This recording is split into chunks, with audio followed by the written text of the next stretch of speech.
In this video, I'm going to show you how to replace the front sway bar links on this Chevy Silverado 2500. Let's install this brand new TRQ part. Let's remove the wheel. If your truck has these center caps, you're going to want a 22mm socket, the same as for your lug nuts, and remove all of these plastic covers, unthread them to pull the center cap off. If your truck doesn't have this, of course, just skip this step. Now take off all of your lug nuts with the same socket, 22mm.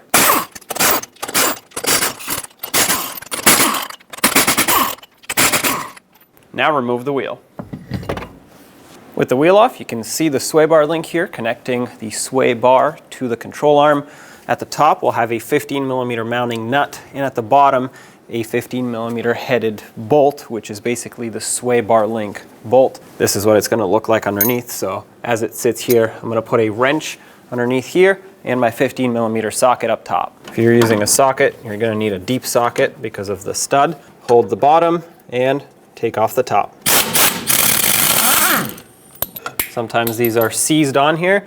If we give this one a spin, it looks like it is free. What you can do if it's stuck is put the mounting nut back on at the top and just tap it down. That should allow you to push it down and out.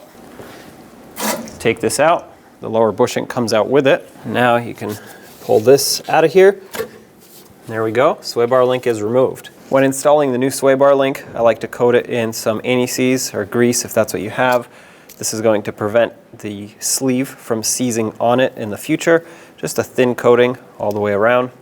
Put it through the control arm, then put a bushing on with the pointy part facing down, then a washer, then the sleeve, and then at the top here we'll need a washer facing upwards and a bushing,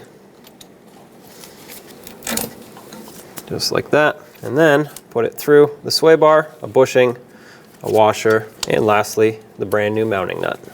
Looks like it fits nicely, so let's snug it down. The new mounting nut and stud are 14mm in size, so switch over to a 14 socket and a 14 wrench. Let's tighten this up. The torque is only 17 foot-pounds, so I'm not going to go too far with it.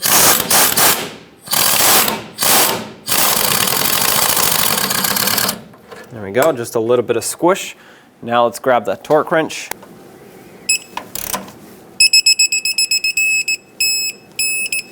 That's it right there. That's torqued. Put the wheel back on. Start on all 8 of your lug nuts. Bottom them out in a cross pattern, and also in a cross pattern, torque them to 140 foot-pounds.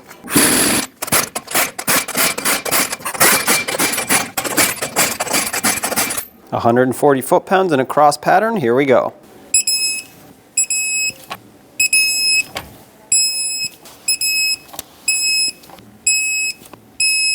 Double check them.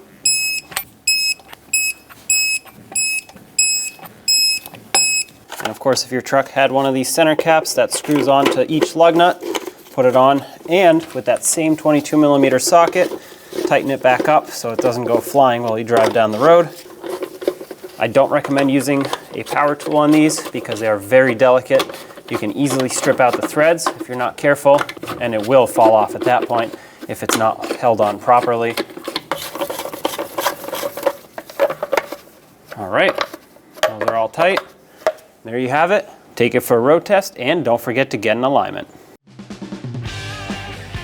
When only the best will do, demand TRQ. The only company that lets you view before you do.